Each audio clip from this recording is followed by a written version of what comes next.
events. Thank you, Eileen. And a special thank you to everybody for taking the time to be with us today, because I know what it's like in a busy arts organisation. It's really hard to carve out the time. So we're going to keep this nice and tight. So maybe just to explain very briefly the context, the work that we do with Culture for Climate Scotland, used to be called Creative Carbon Scotland. We're delighted they're with us today. And I suppose Scotland is in so many ways exemplary in how it addresses climate change, and there's an awful lot we can learn. So that's across sectors, not just in the arts and culture section, but particularly in the arts sector, where we can draw on the experience and knowledge embodied in Culture for Climate Scotland. And as Eileen mentioned, we've been working with them for quite a number of years. It dates back to 2018, actually. And Carol Overy, one of our colleagues from CCS, is going to tell you a little bit more about what they do. But it's been a really enriching experience for us, and we're really delighted that we've had them as mentors. So just a quick outline of today's session. I'm going to spend a couple of minutes talking about why climate adaptation, why do we want to address that in these sessions over the next few months. Then I'm going to hand over to Sarah and Carol, who are going to do that presentation. I'll have one or two slides in the middle of that. And then it's a time for questions at the end. So it's a very simple structure. But at any point, please do feel free to put questions or thoughts in the chat, because really, on a webinar like this, it's great to have that bit of engagement with you, and we'd really welcome that. And there'll be, as I say, an opportunity at the end to do it a little bit more. So, why today? I mean, this is an introductory session, the first of three. The next session is, I think, on the 6th of November, and that is going to focus specifically on building-based organisations. The third session then in the new year, in January, we haven't got a final date for that yet, is for individual practitioners, resource organisations, production companies. And we'd love then, hopefully, to schedule a fourth session, which will bring everybody together just for a time to reflect on the series and on climate adaptation. So just a few thoughts before I hand you over to Sarah and Carol. Adaptation doesn't often get the attention, I suppose, that mitigation does, and Sarah will go through what do those words mean. But working on adaptation doesn't mean, in a sense,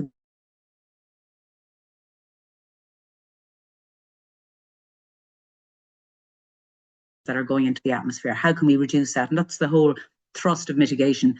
Adaptation recognises that there are certain changes that have already happened. There are certain changes that are kind of baked into the system to happen. And at the same time recognises that there's a huge amount of uncertainty over how all of that is going to pan out. So that's the first thought. The second is that adaptation is really about building resilience. It's about building and developing our capacity to deal with those changes to our climate. And those include dealing with extreme weather events. We have some experience of that in Ireland, but also the medium and more long-term impacts, such as growing food, growing and producing food, the migration of peoples, water. The more we plan and prepare for those events and those eventualities, even if we don't have the 100% certainty, the more resilient we will be. And from a practical point of view, the less it's going to cost us. And finally, we really believe that climate adaptation is collaborative. It's not about us as individuals or even individual organisations adapting to a changing world. It's about how we can come together as communities, across sectors, across countries to better adapt. And everything about facing up to climate change, I believe this really strongly, is better if we can do it together and if we can do it collaboratively. And one final note on that too is when you think about, the whole topic can be very overwhelming, can be very dark. Our mental health can sometimes suffer. We're very aware of that. But, when we work together, that really does tend to lessen that sense of overwhelm. And if anybody does feel overwhelmed or concerned and wants to offload a little bit at any point after this session, just drop us a line. Katrina Green Arts is my email address, or you can email Eileen. We're happy to have a chat if that will help. Okay, so that's me. I'm just going to introduce Sarah O'Hare and Carol. So Sarah is the Green Arts Officer with Culture for Climate Scotland. She's responsible for developing and delivering the Springboard local assemblies for creative climate action, as well as co-leading the Green Arts Initiative. And she has a particular focus on training and events for members. And then Carol, her colleague, is Green Arts Manager with Culture for Climate Scotland. It's hard for me to adjust to the new name.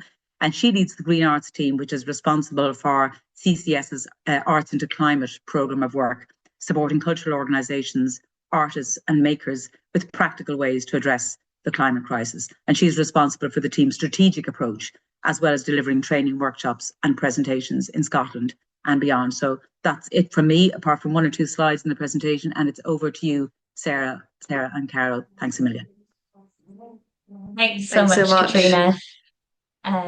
Yeah, so I'm gonna kind of start our contribution. So as we mentioned, Sarah will kind of lead on most of the kind of content side. She's been doing a great job of developing our adaptation resources and training in Scotland with our Green Arts Initiative members here. And so it was really appropriate that she kind of leads on the content side. But I'm just going to give you a little bit of background on Culture for Climate Scotland. So Sarah, could I get the next slide for me, please? I just wanted to double check you're looking at the right screen because it's flipped over again. So it's my note. Can you see my notes or my? No, we can't see your notes, but I can just see the Oh, first okay, perfect. title slide. There we go. There you go. So just to give you a bit of an overview of what we at Culture for Climate Scotland do, we strongly believe that the arts and culture have an essential role in achieving the transformational change that we all need for a sustainable future. So we're a Scottish charity formed in 2011 by our director, who is still with us, is our director, Ben Twist, who had worked as a theatre director for 25 years and then trained in carbon management and brought the two things together. So we sit very much at the intersection of culture and sustainability. We work with artists, organisations, and strategic bodies, both nationally and internationally. And we have these two kind of goals, one around altering perceptions of the role of culture. So, really trying to get cultural organisations and creative practitioners involved in addressing sustainability challenges and environmental challenges, and showing that we are really an important part of addressing the climate crisis. And then, secondly, of changing our society through culture as well. And so, really, sort of culture as that kind of active agent within that, and supporting culture to play its part. So, as Katrina said, I'm leading on the Green Arts programs, which is a lot about supporting cultural organisations with those practical steps. So, in terms of how we work, there's that first bit, so enabling Scotland's cultural sector to understand the impacts of climate change and how they can contribute to both mitigation and adaptation efforts. We develop new connections between non-cultural actors, so maybe more environmental and policy type organisations, and also arts organisations and artists, to really kind of break new ground in addressing the climate crisis. And thirdly, we need expertise, research, and advocacy to bring about that broader sustainable change. And so before I hand over to Sarah for sort of the core content on climate adaptation that we're here to address today, I've got a question for everyone in the room, which you'll be able to answer through our Slido poll here, of just getting a rough idea of what you would say at this stage, what you know about climate adaptation. So you're able to join that poll either by going to slido.com and using that code 2118690, or you can use the QR code.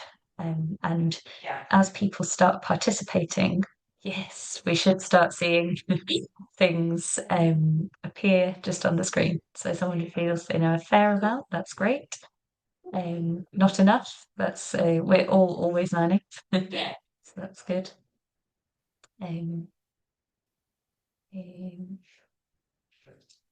And yeah, just sort of a general desire to know a little bit more. We might just ask everybody to make sure that they're on mute, because I think there's a couple of I think there's okay. What are you looking for? No, a bit of background noise or something. It might be from my end as well. So, okay. Apologies for that. Maybe. Excellent. I think it may be because I've been scouring through it. Okay. Yeah. Sorry about that. There's sort of the acoustic in here is not ideal. Excellent. So thanks so much for that. So just giving us a bit of an overview of where we are. And I think I will hand over to you, Sarah, at that point.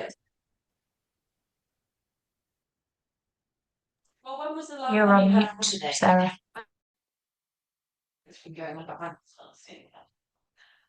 Sorry about that. If anything comes up throughout that kind of about and that feels relevant to you, do just pop it in the chat and share with everyone. If you have some knowledge on this, I think it's great to share that. So yeah, thank you everyone. Today we're going to be thinking about adaptation, and we're going to cover quite a lot. What is adaptation? Why we need to adapt? Vulnerability, I think that's a really key thing when it comes to adaptation. Who is going to be impacted by these changes? What this actually means for culture and cultural organizations. I think a big part of this is us supporting our wider communities to adapt, how you might go about creating an adaptation plan, and then some case studies on how different cultural organizations have approached this. So, just to begin with, what do we actually mean by climate adaptation? So, climate change is already happening all around us. We're already feeling the impacts. I'm sure we've all had experiences with weather changes and storms. So, what adaptation is it recognizes that we need to be prepared for the changes already caused. It's not one thing, it's about managing those risks, those storms, but also it's about changing how we do things altogether, building resilience within our communities. So the example that's used here is farmers might need to change their growing seasons because of the changing climate. So mitigation is sits side by side with adaptation. Mitigation is any action to prevent greenhouse gas emissions. So we need that to happen just as much as we need to adapt.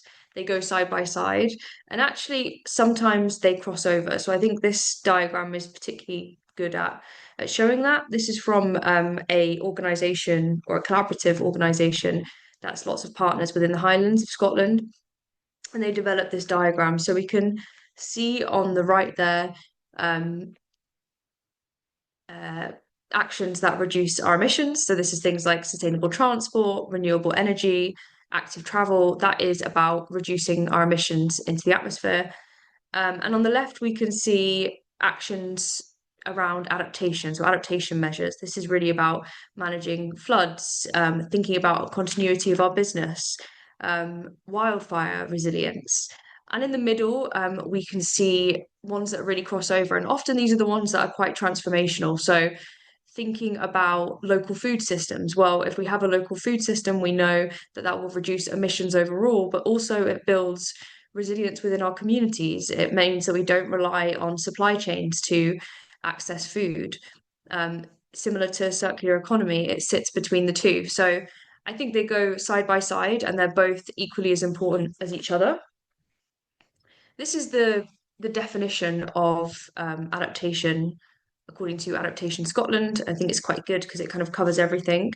A process of ongoing adjustments in response to observed and projected climate change impacts.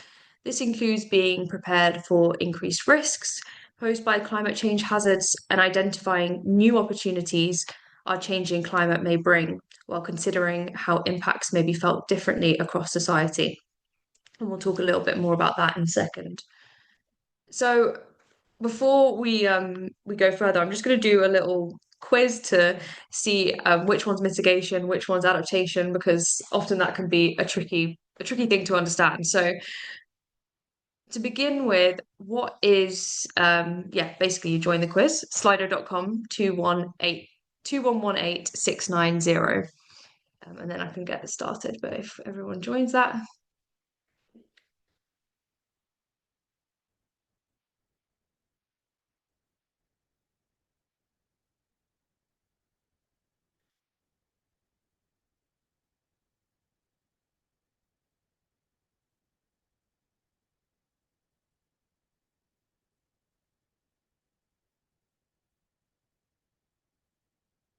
Um, you should still be able to join it even on the next question. So I will just get started on the first question. So changing your touring bus to an electric vehicle, is it mitigation, adaptation, or both?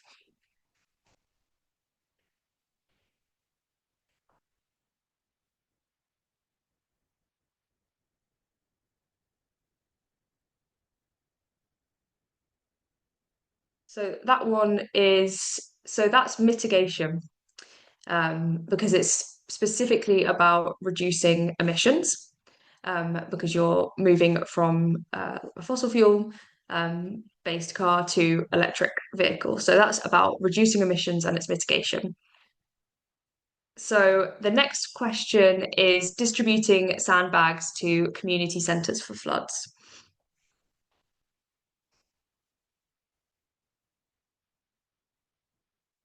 And I'm sorry about the time pressure that suddenly appeared on here.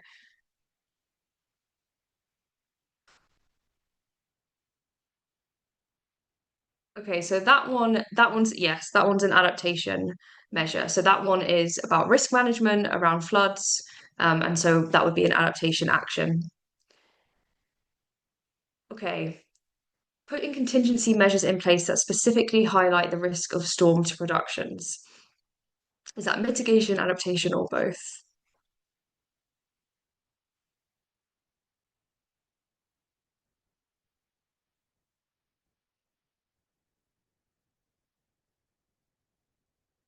Yes, so that one's adaptation. It's specifically about the storm risk. So it's adapting our productions to think about that and putting contingency measures in place. And then finally, growing local food in your community garden within the arts venue. Mitigation, adaptation, or both.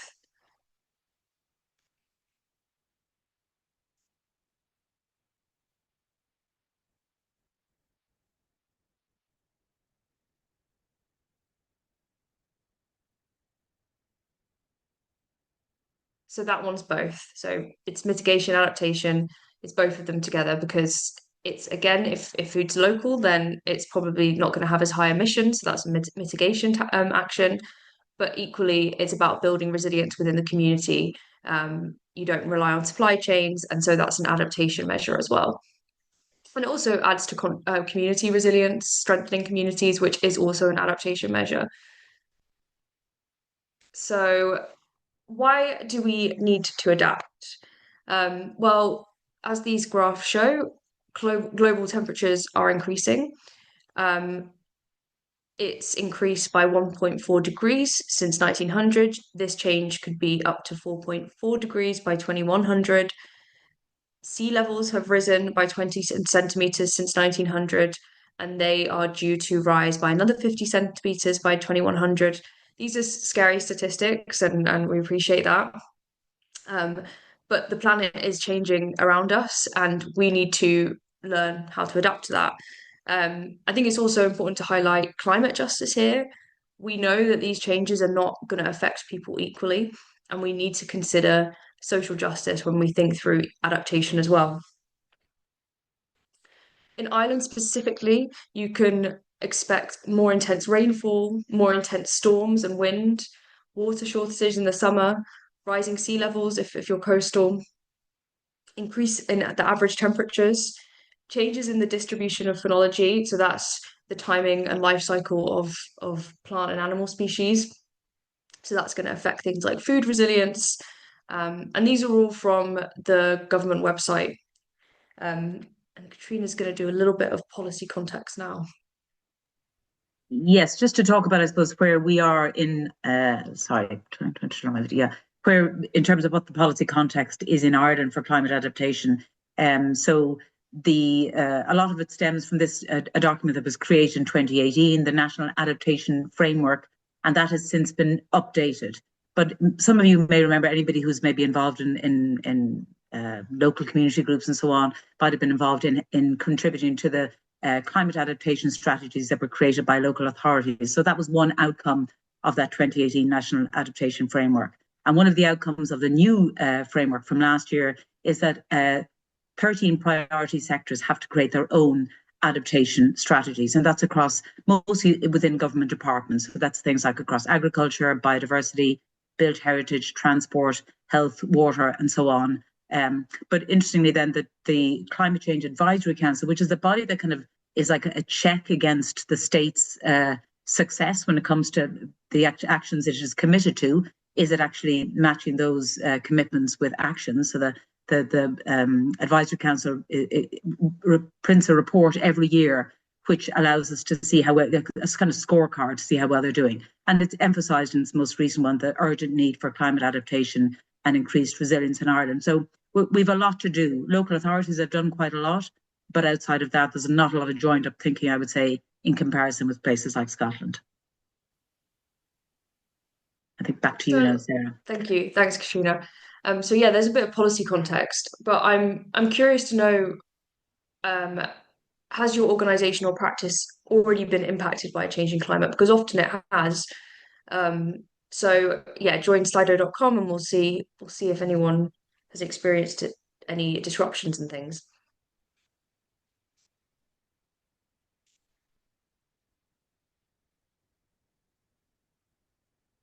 Yes, yeah, already, yeah.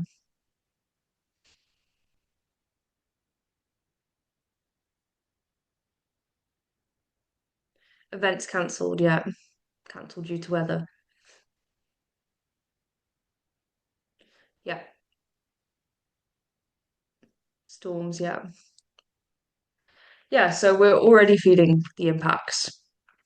And we'll talk a little bit more about how we might approach this.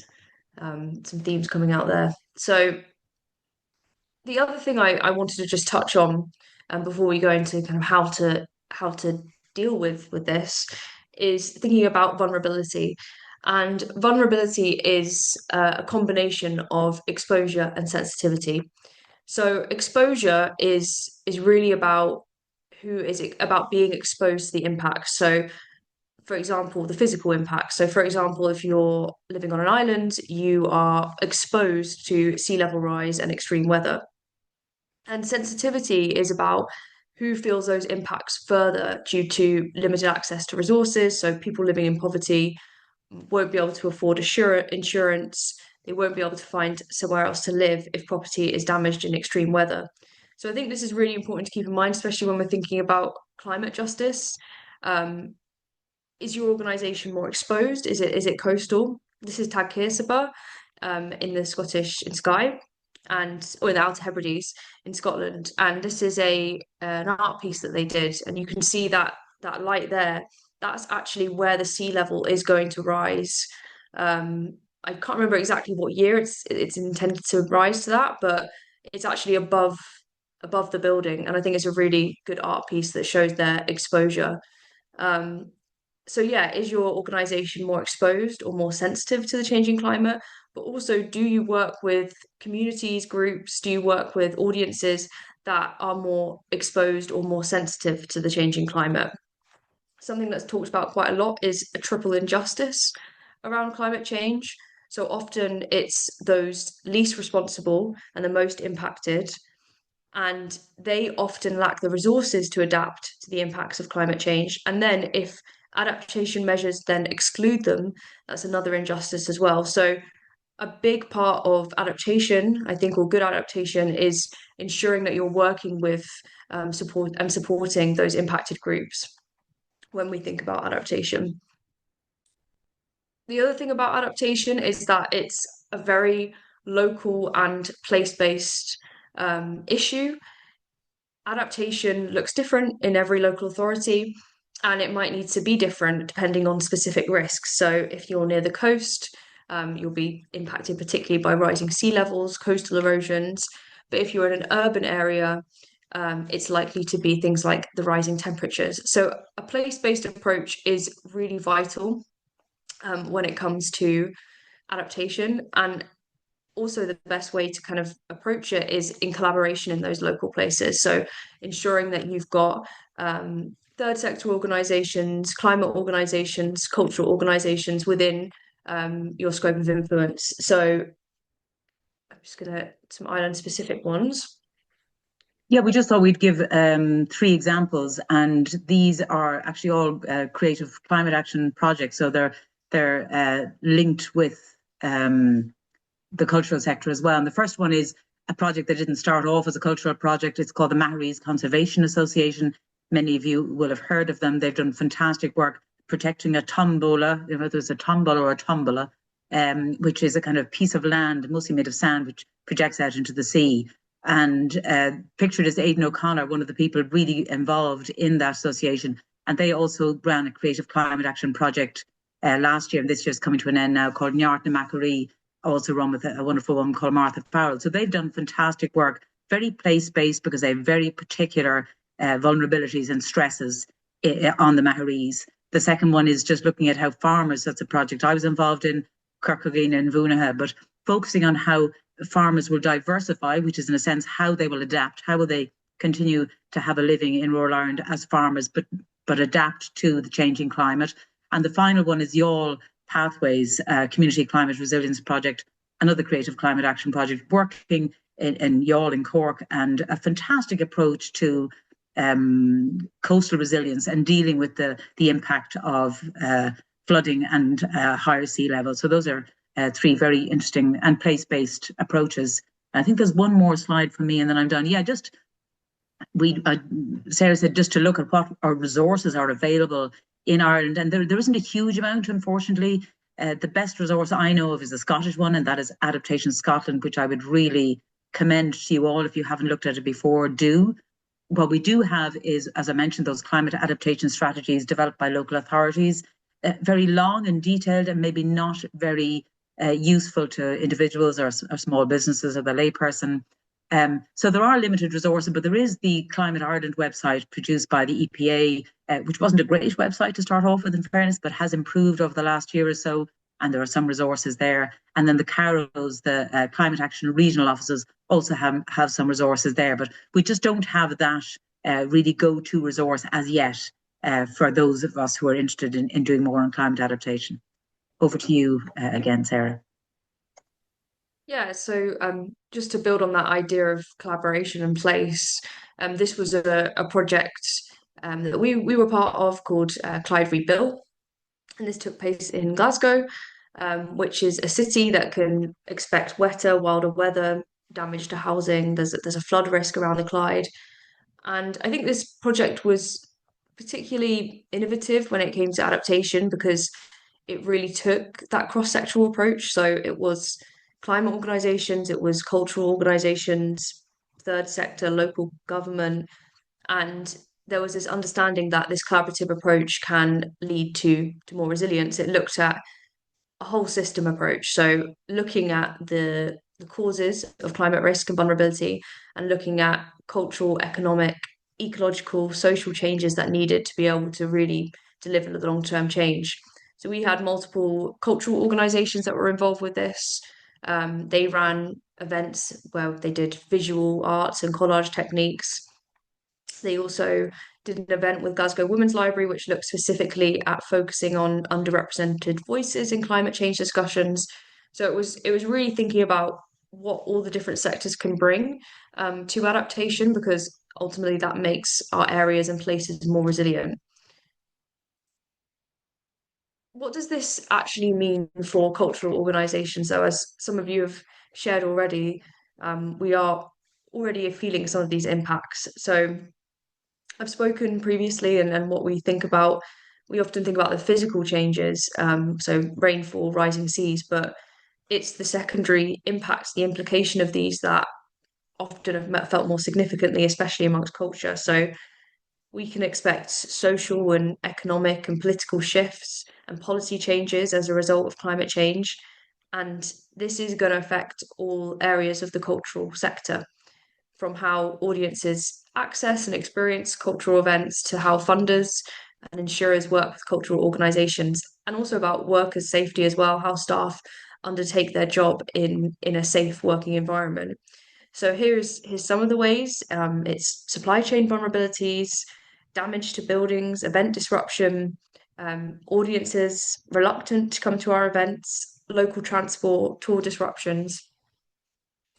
And so there's different ways that you should approach this as cultural organisations.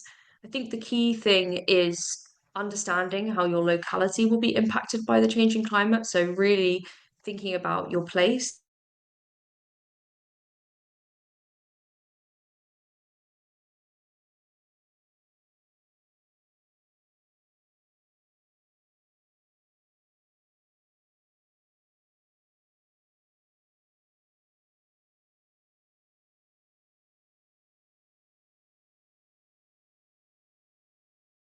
Attached to a library in Easter House in Glasgow, and they were hosting a outdoor festival in 2024, which they had to cancel. The Screen Machine, also that's a touring film bus. They also had to cancel their trips. Edinburgh Hogmanay, so the big New Year's celebration, that was cancelled. And yeah, these organizations didn't necessarily have contingency plans in place. It wasn't expected. And so yeah, what adaptation asks us to do is to think about how our organization should respond. And I think quite a useful way to think about that resilience side of things is to think about how um, how COVID affected climate, how COVID affected us and our resilience of our organization. Just got a question there. Yeah. So here's another Slido for everyone. It did occur to Sarah and I that we have been using COVID as a sort of comparison point for how things can change things very disruptively and very quickly. But we're also aware that, especially in the cultural sector, 5 years is now, it's quite a long time. And it might actually be that maybe your organization changed, maybe it was an opportunity for some people, as well as kind of a big risk and a big shift. So we are very aware of that. So um, yes, our question is about how your response, how we responded to the COVID-19 pandemic, and the restrictions that were then in place, and different sort of measures that you might have taken to try and work in favour of everybody's safety and health. So yeah, just thinking as well about how that affected your organization as a whole. So yeah, exactly. So a good example here of an organization that established post-COVID in 2024, or some that pivoted very quickly. So obviously we saw quite a big uptick in online events. We as an organization at CCS switched to using Microsoft Teams, and now everything we do is on Microsoft Teams, which I always find quite an interesting sort of point, as well as events like this. So yes, the need for flexibility, and yeah, sort of uh, online events inherently circular in some ways, pivoting into digital activity. And interesting how, yes, in many cases, demand continues. So it's how you kind of build that thing that can then move forward. Yeah. So obviously, big impact on live events as well. Um, just seeing what else comes up. Yeah, I think as no longer as well. restricted to being in a building as well. Yeah, interesting. Thanks, everyone. Yeah, I think as well it's interesting there, like how quickly people had to respond, and um, obviously there might be times where we have to respond quickly in times of storms and risks, but I think a big part of adaptation is building that resilience so that those plans don't have to be so quick and fast, and actually it's embedded within our organization. So these are the things to consider when you're drawing up a plan. I think the key thing is impact, thinking about impact. So our buildings, our events, travel, the people that we work with. So freelancers, how is this going to impact freelance artists that we work with, collaborators, thinking about supply chains, our funding streams, our local community. And yeah, like I just kind of mentioned, it's about having those immediate plans for extreme weather, but also thinking long term about what your organization does and delivers and what that might look like in a climate ready future. So then you might draw up a plan. Again, it's going back to understanding how your local area will be impacted by the changing climate, how these local changes will impact your organization, but also your audiences and the people that you work with, and then drawing up actions and developing a plan to be resilient to these changes. So we have a range of tools that I think would be very useful for you to look through. A cultural adaptations toolkit, which I'll talk a bit about in a bit. And I also think a really key thing to do is to take a collaborative approach. So work with your audiences, work with your local stakeholders on this, or share it with them because it's impacting them as much as it is your individual organization. I think another thing that's been useful for cultural organisations in Scotland is looking at examples from other organisations because I've highlighted that it's very place-based, but actually there's often similarities between cultural organisations in particular, like festivals and building-based organisations. So we've got a database of different ways that organizations have approached adaptation planning, and just have a look through different adaptation actions and see if it's something that would work in your local authority as well. So here's some examples of how cultural organizations have taken this forward. So Stills is a centre for photography in Edinburgh, and after looking at their building, they realised that it could close. There's a big risk of closure because of extreme weather damage. So they plan to produce an alternative delivery model that doesn't actually rely on their building during these times of climate risks. Deveron Projects, that's a very community-based organisation in Aberdeenshire, and they are developing a procedure for council travel and power cuts in their buildings, both risks that they identified. And then Wide Dance as well, thinking about programming outside the winter months, because a lot of their programming is touring around Scotland, and because of the greater risk of extreme weather, it's better for them to program most of their work in the summertime. I should also say that whilst lots of cultural organisations have adaptation plans, we're still very much learning about adaptation in Scotland as well. And yeah, we're posting up examples as we hear them. We've done quite a lot of work with cultural organisations. We developed a learning set for them, and we were looking at this toolkit specifically that we designed in 2018, asking them to go through it, let us know how they found it. And so we've got a condensed version on our website as well, because we recognise that capacity is a big issue within cultural organisations. So this is our toolkit. We think it's a really useful way to start thinking about this within your organisation. Some cultural organisations have done this with their board, have done it with volunteers as well. And there's knowledge kind of built into it, knowledge sharing. So part A is really about understanding impacts within your local authority. Part B is really thinking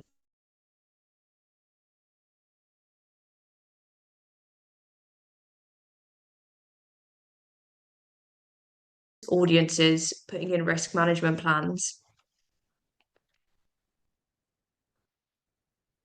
This is an organisation that has then gone on and made that toolkit, that used that toolkit and made an adaptation plan out of it.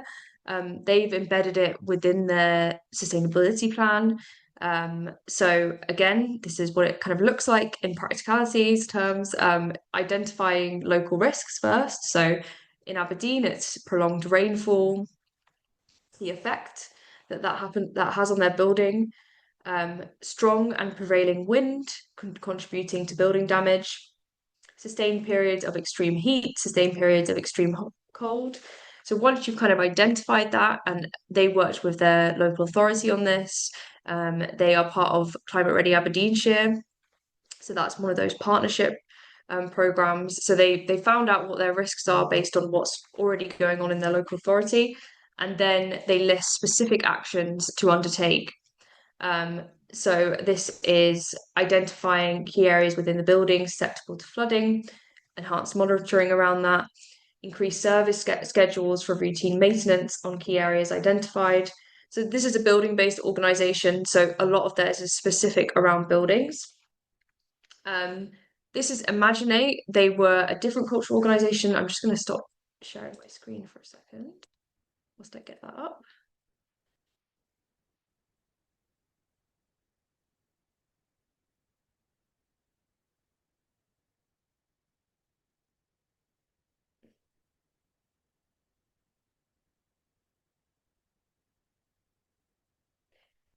So yeah, this is a touring organisation. So they took a slightly different approach.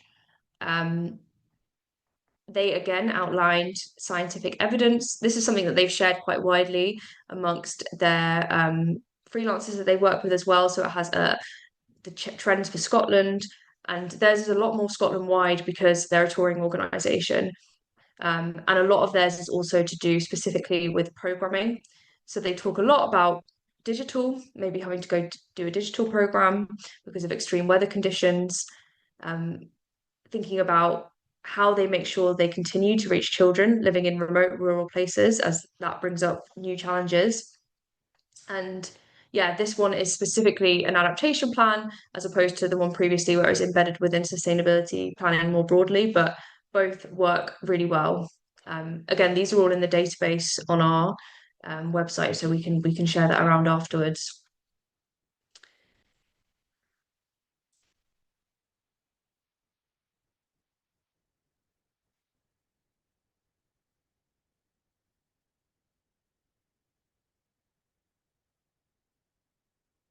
The other thing we wanted to touch on, as well as the kind of practical things, is culture's role in the adaptation of wider society. So again, it's thinking about how your organization fits within your community and how we add to the resilience of communities and the people around us. Because community resilience, building that community resilience is climate resilience. And I think culture has a really key role to play in that. So if you have a building, could this building become a resource hub, a place for a community meeting, a place for refuge in extreme weather? Are there community groups or projects that are already working on this that you as a cultural organisation can get involved with?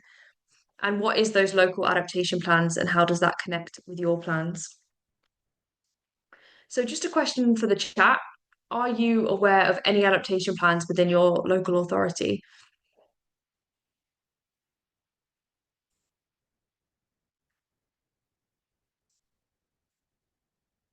And you can pop that in the chat if you are aware of any.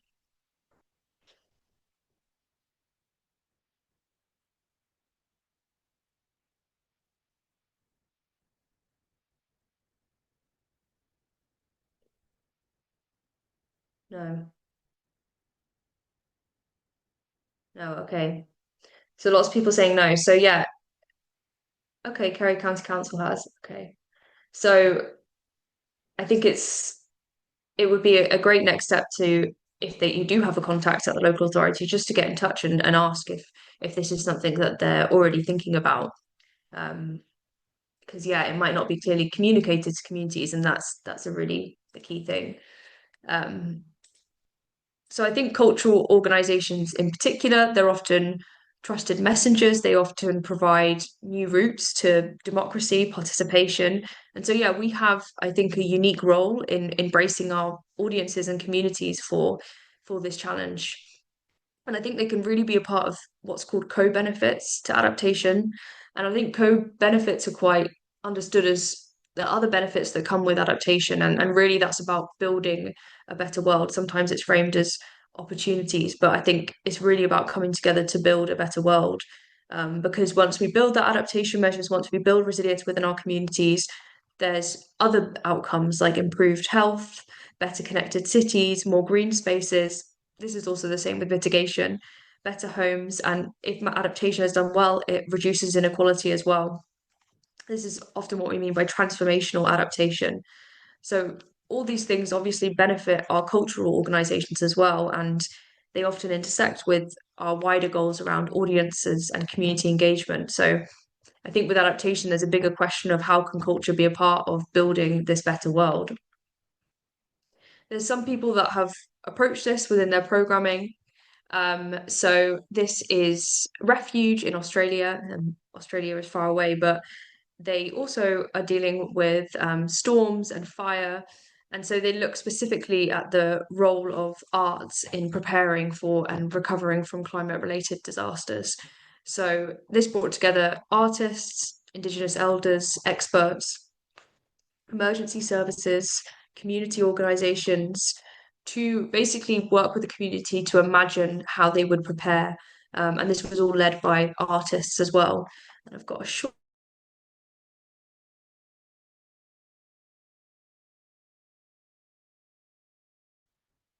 Hopefully the sound works on this. We wanted to explore as an art centre what it would be to create a place of safety with artists and with other emergency services at a time of imagined climate catastrophe.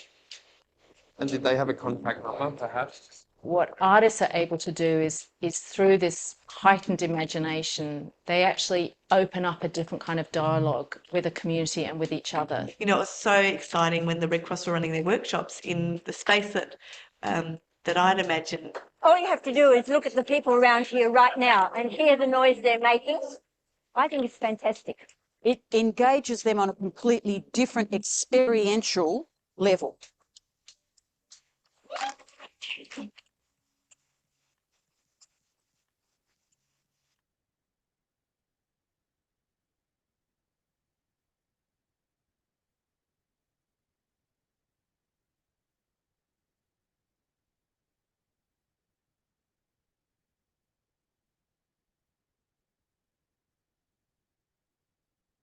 And one a little bit closer to home as well. This was another piece of programming that we did around climate risks and adaptation. So this was part of a wider program of work called Climate Beacons. So this was working with local anchor organisations to do climate justice work, and this one in particular looked specifically at community adaptation. So an artist worked with local organisations to map stories of change, storm stories. They collaborated with the Met Office as well. And it was really thinking about how local knowledge and local stories can contribute to local authority adaptation plans. And yeah, community knowledge, community resources, I think, are really vital in adaptation planning as well. And there's a really great resource on this is part of Adaptation Scotland's work, and it's called the Community Climate Adaptation Route Map. It's also like a very beautiful guide, the illustrations within it. And it basically offers really clear steps for local action groups, so local communities to deliver adaptation within their communities and build that resilience. And I think it's really relevant to cultural organisations because often we are working directly with communities and through our audiences and things like that. So um, I know Katrina is adapting this, so I'll maybe just hand over to her to explain a bit about that. Yeah, just very briefly say I'm part of a group called Transition Kerry, and we're working on a Kerry version of this route map with the permission of at the time they're called Sniffer, who did the work on this now Vertour, and I think maybe Mary from Transition Kerry is with us today. So it's just a fantastic model, and we thought we'd be very interested to see how it would work with local community groups. So that's something that we're kicking off kind of late this year, early next year, and we'll keep you posted as to how we get on. But the whole key point is working with collaboratively with people rather than creating something and then kind of handing it back to them. And that's the way this particular route map came about. Yeah. Thanks, Sarah. Thanks. So yeah, that's a bit of an overview of adaptation, how you might approach it as a cultural organisation. We've just got a quick question about how important or how relevant it feels to your organisation. That should just pop up there.